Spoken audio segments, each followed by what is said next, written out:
कृषि दर्शन।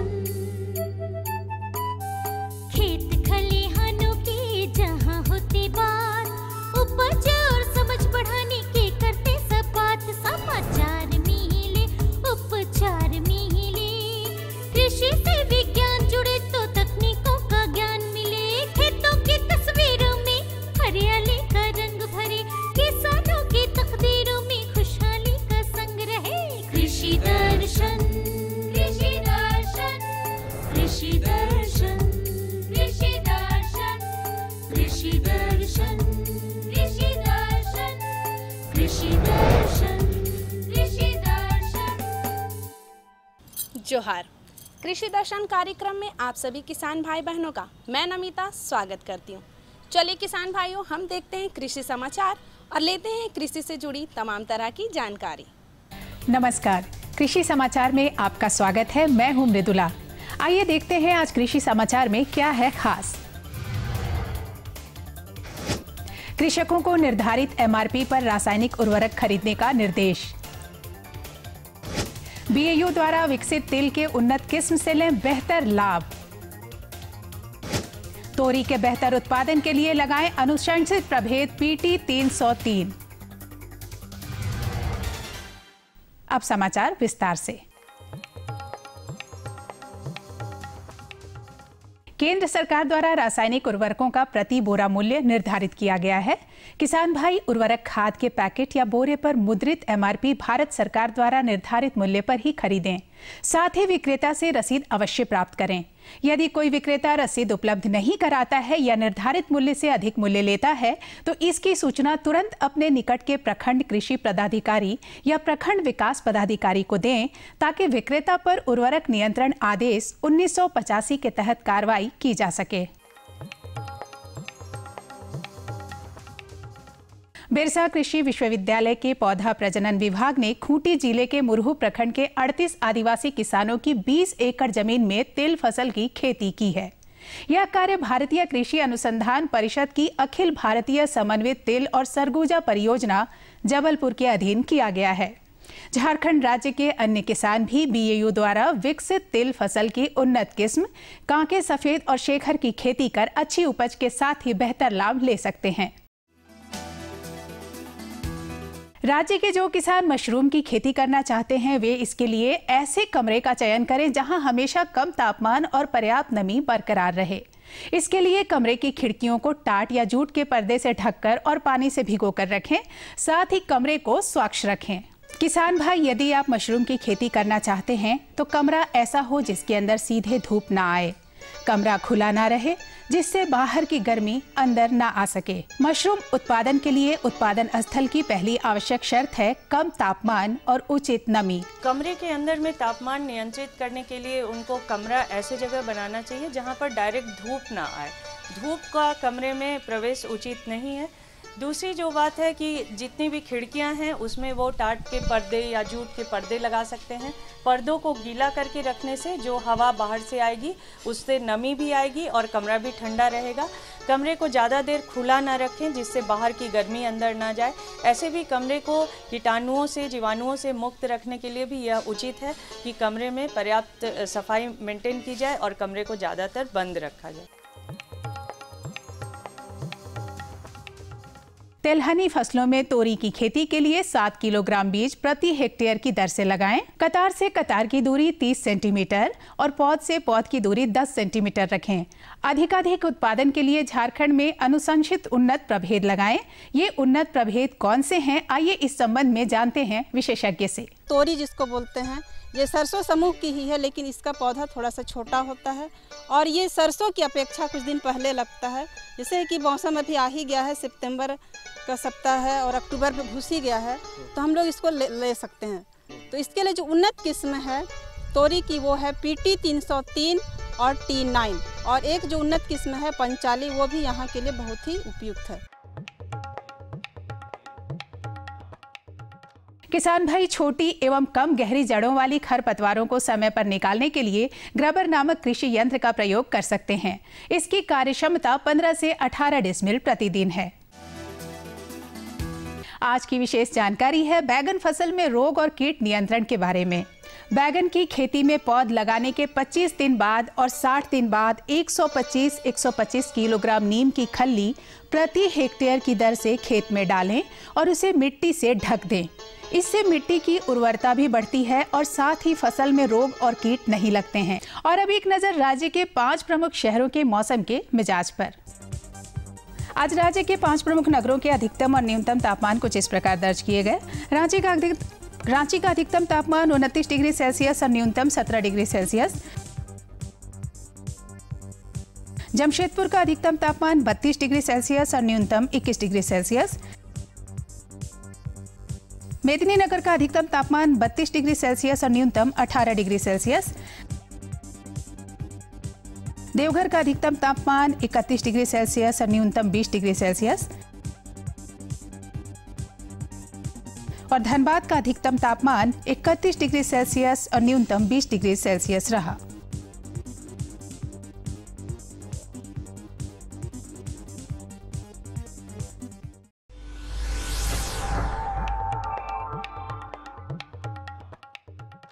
और अब मंडी भाव में आइए नजर डालते हैं अनाजों के भाव पर।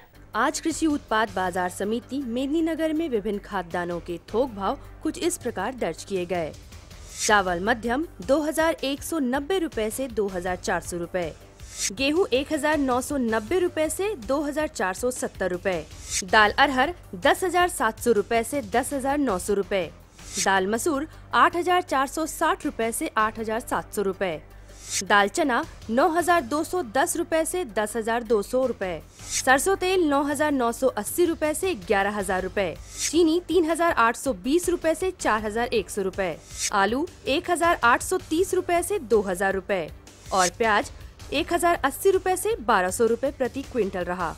कृषि समाचार में आज इतना ही। अगले दिन अगले अंक में फिर मुलाकात होगी कुछ ताजा तरीन खबरों के साथ। तब तक के लिए दीजिए इजाजत। नमस्कार, जोहार। किसान भाइयों, अभी आप देख रहे थे कृषि समाचार, जिसमें आपने कृषि से जुड़ी तमाम तरह की जानकारी ली, मौसम के बारे में जाना, मंडी के भाव के बारे में जाना। जानकारी अभी हमारे पास और भी है, लेकिन समय हो चला है एक छोटे से विराम का। हम यूं गए और यूं आए।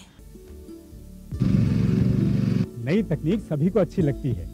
मैंने भी अपने खेत की तैयारी, बुआई, जुताई, गहाई वगैरह के लिए छोटी मशीनें अपनी जरूरत के हिसाब से खरीदी। मैंने अपने खेतों में मशीन का प्रयोग किया तो काम जल्दी और आसान हो गया। खेती में मशीनों के इस्तेमाल के बाद मुझे मिली भरपूर पैदावार और ज्यादा मुनाफा। छोटी मशीनें तो हमारी अपनी अपनी हैं, लेकिन बड़ी मशीनें हमने समूह बनाकर खरीदी। किसान भाइयों और बहनों, आप भी उन्नत मशीनों और उपकरणों की खरीद पर वित्तीय सहायता का लाभ उठाएं, अपनी आमदनी बढ़ाएं और खुशहाली पाएं।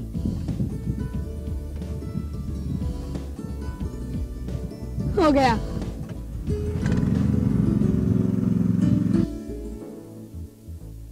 मैंने सोच लिया है, मैं तुझे कृषि का इंजीनियर ही बनाऊंगा।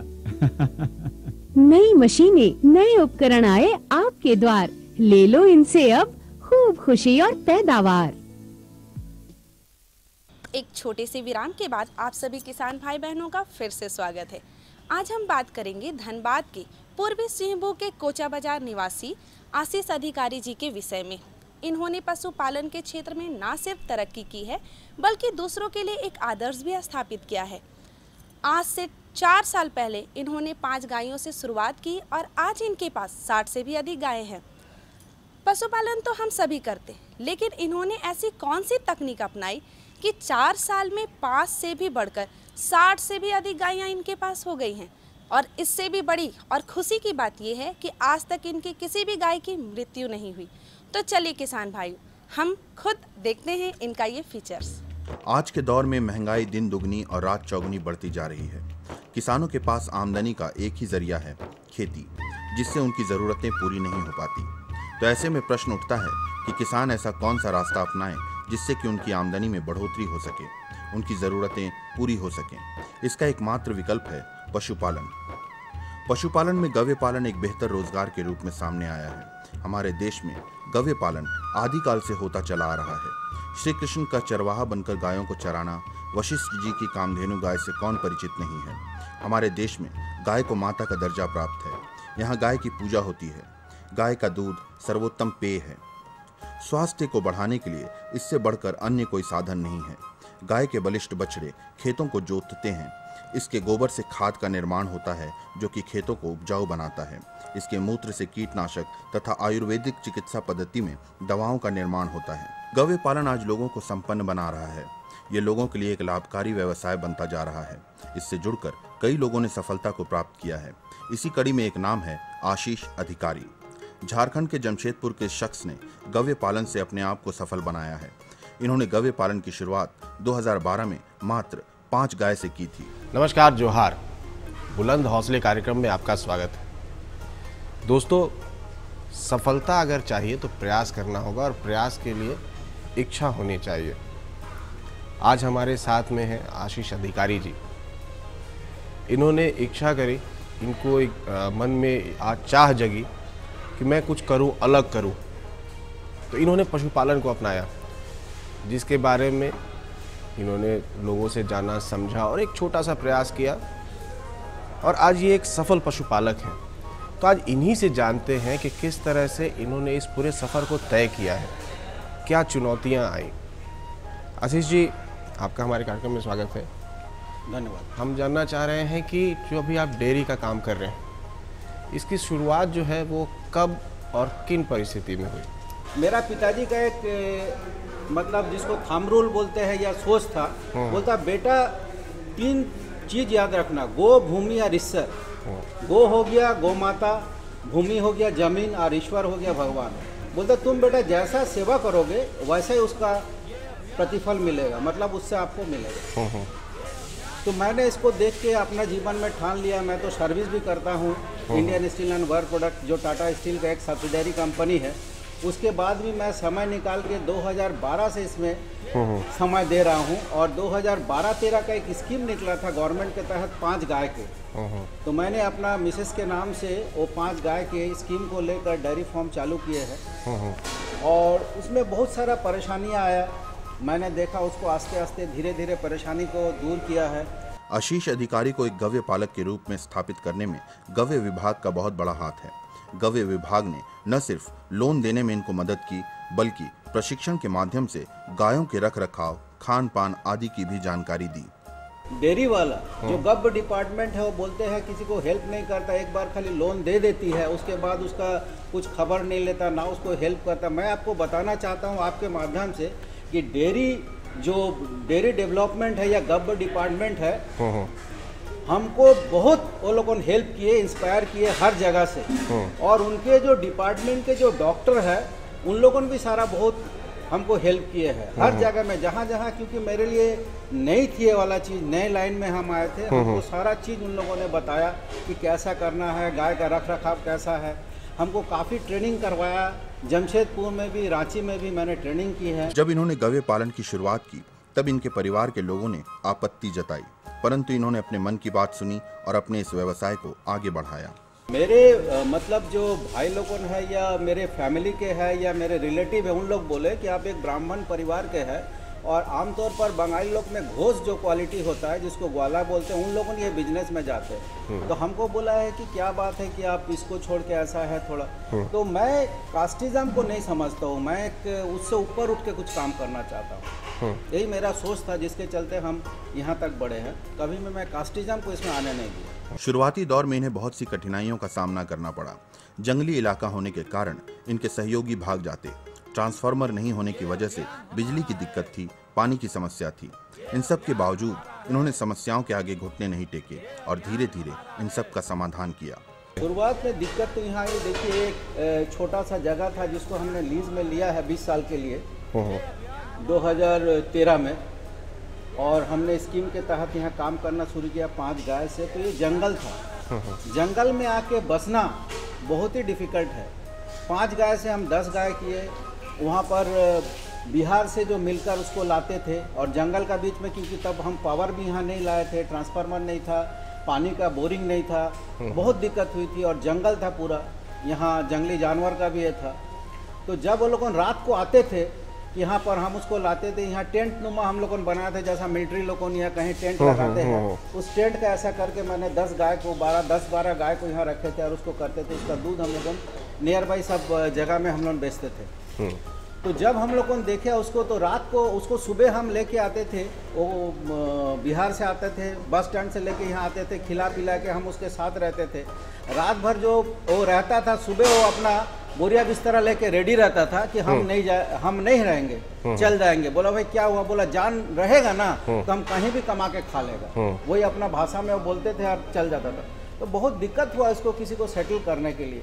फिर मैंने ट्रांसफार्मर लाया। ट्रांसफार्मर आप लोगों ने सोचिएगा करीब 10-12 पोल दूर से मैंने ट्रांसफार्मर लाया। झारखंड इलेक्ट्रिसिटी बोर्ड का काफ़ी सहयोग था एग्रीकल्चर को बढ़ाने के लिए, और ट्रांसफार्मर दिए हैं। फिर मैंने एक बोरिंग कराया, उसके बाद मैंने दूसरा डीप बोरिंग कराया। आस्ते आस्ते कुछ कैपिटल जुगाड़ किया अपना रिलेटिव लोग से, इसको इस तरह से आस्ते आस्ते आगे बढ़ते गया।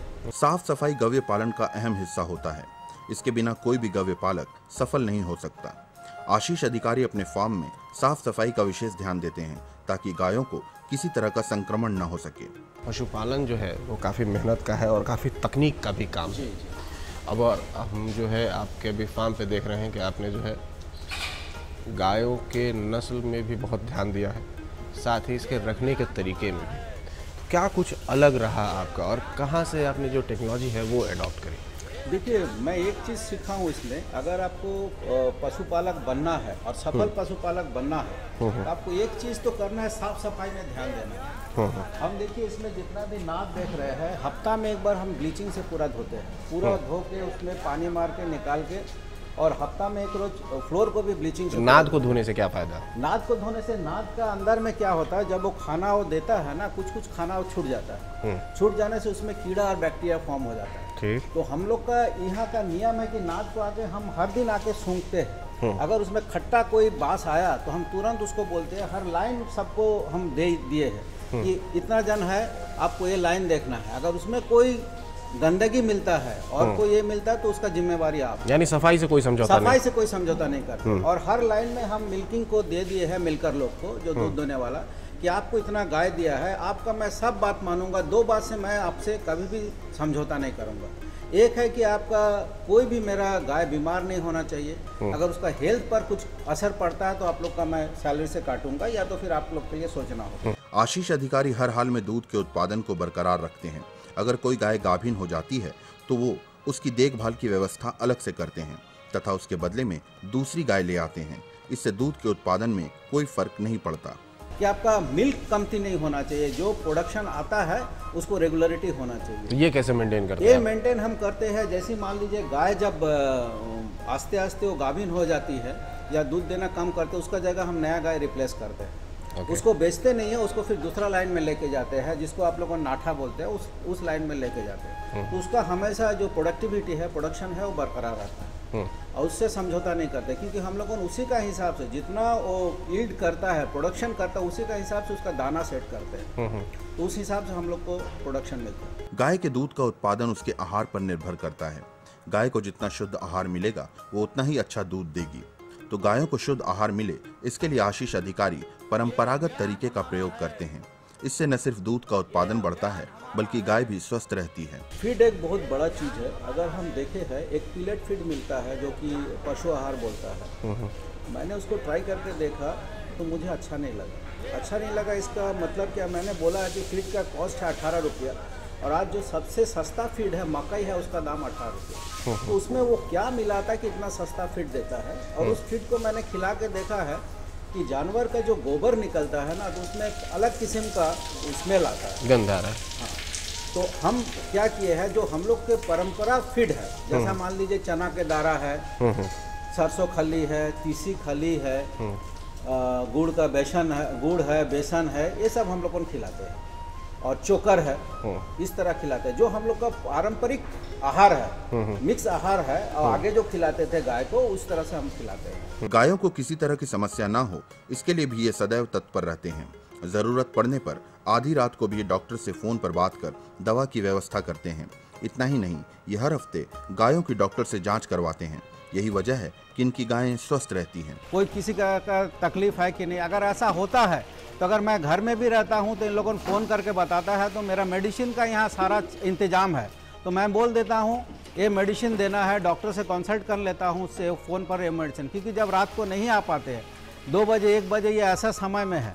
अगर बाकी हमेशा हमारा यहाँ एवरी वीक में मेडिकल टीम का एक विजिट होता है, 2 डॉक्टर है वो आते हैं, एवरी वीक विजिट होता है। और जितना भी जानवर है, जो बीमार है वो भी, जो बीमार नहीं है उसको भी सारा रेगुलर चेकअप होता है। आज इनके फार्म में 500 लीटर दूध प्रतिदिन होता है, जिसमें से 100 लीटर दूध इनकी पत्नी खुदरा बेचती हैं। 100 लीटर टैंकर द्वारा बाजार में बेचा जाता है तथा 300 लीटर ये होटलों में बेचा करते हैं। अपने ग्राहकों की संतुष्टि के लिए वो उन्हें किसी भी समय अपने फार्म हाउस को देखने के लिए कहते हैं। उन्हें अपनी व्यवस्था पर भरोसा है। वो अपने गायों के दूध की मशीन द्वारा जांच करते हैं तथा पुर्जे को भी ग्राहकों तक पहुंचाते हैं। जो भी मेरा ग्राहक है उसको हम बोलते हैं आके एक बार हमारा डेयरी फार्म विजिट कीजिए, तो आपको लगेगा कि ये कुछ नया है। जैसा बाकी जो भी डेयरी फार्म है बहुत बड़े हैं और वो लोगों क्या करता है, मिल्क बाहर से लेके आता है टैंकर से और अपने वो प्रोसेस करके निकालता है। उसके बाद उसको मेरा फैट एनालाइजर मशीन है, उसमें चेक करके हम लोगों कस्टमर तक भेजते हैं और उसमें बाकायदा आप स्लिप निकलता है कि कितना फैट है और कितना SF है, सॉलिड फैट है, कितना SNF है, नॉन सॉलिड फैट है। आज आशीष अधिकारी का नाम एक सफल गौपालक के रूप में स्थापित हो गया है, जिसका श्रेय ये भारत माता, गौ माता के साथ साथ अपनी पत्नी को देते हैं। देखिए, मैं पहले तो बताना चाहता हूँ कि हर आदमी का पीछे बोलता है किसी न किसी तरह से कोई औरत का कामयाबी रहता ही है।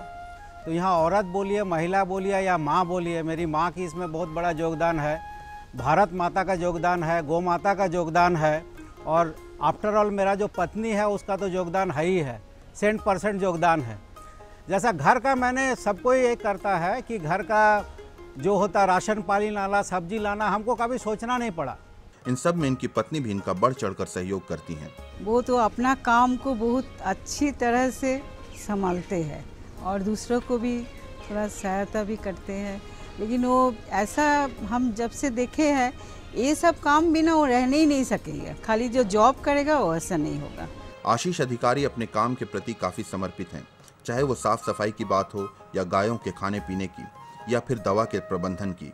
हर दृष्टिकोण से ये गायों की देखभाल के लिए सदैव तत्पर रहते हैं। यही वजह है कि इनकी गायें स्वस्थ रहती हैं तथा इनकी मृत्यु दर 0 है।